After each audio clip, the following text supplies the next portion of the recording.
Question number 11 है, वो देखिए, which term of AP is will be 132 more than 54 term. हमारे पास एक एपी है, क्वेश्चन नंबर जो 11 है, इस एपी में कह रखा है कि इस एपी का कौन सा जो टर्म होगा। पहले एपी देखिए, एपी है क्या, 3, 15, 27, 3, 15, 27, 39 डॉट डॉट डॉट आगे है।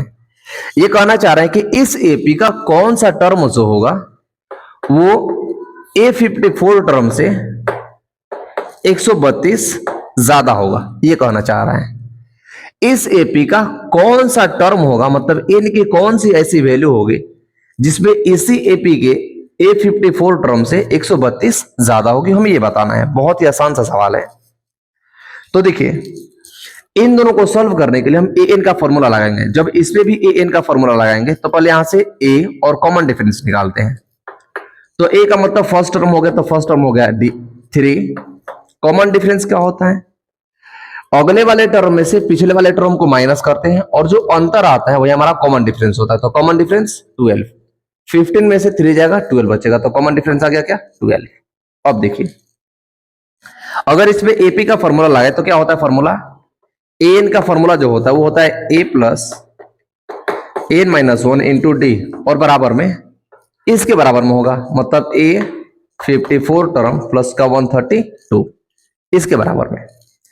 एन हमें तो नहीं पता, 0 के बराबर में, तो उसे छोड़ देंगे। अब इसका कंपेयर इससे करेंगे तो देखिए क्या होगा, ये a प्लस का एन माइनस 1 और मल्टीप्लाई डी बराबर में a प्लस का, देखिए A54 टर्म जो है, मतलब 54 टर्म जो है, इसको कैसे लिखेंगे, a प्लस 53 डी और प्लस का 132, ये होगा। ठीक है, एक चीज देखिए, इस बार भी a है और इस बार भी a है, तो कट जाएगा।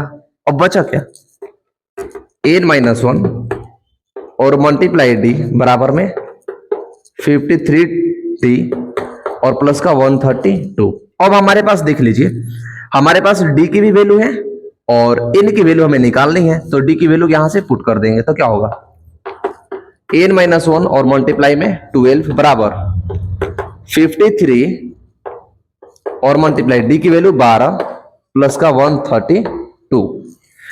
तो n माइनस का 1 मल्टीप्लाई में 12 बराबर, देखिए 53 का मल्टीप्लाई 12 से कीजिए, 12 का मल्टीप्लाई 3 से, तो बढ़ते 36 का 6 बचा 3, 12 5 60 और 3 63, 636 प्लस का कितना होगा 132।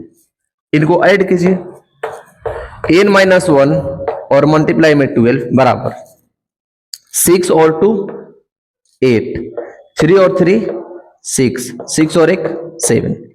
देखिए जो 12 है मल्टीप्लाई में है, 12 मल्टीप्लाई में है तो डिवाइड में जाएगा, तो ये ऐसे होगा, ये आ जाएगा n माइनस 1 बराबर 768, मतलब 768 अपॉन में क्या होगा 12 हो जाएगा। ठीक है, तो n माइनस 1 बराबर, इसको जब डिवाइड करेंगे तो 12 से 12 6 जा कितना होएगा 72 बचा 4 48, तो 12 4 जा 48 64।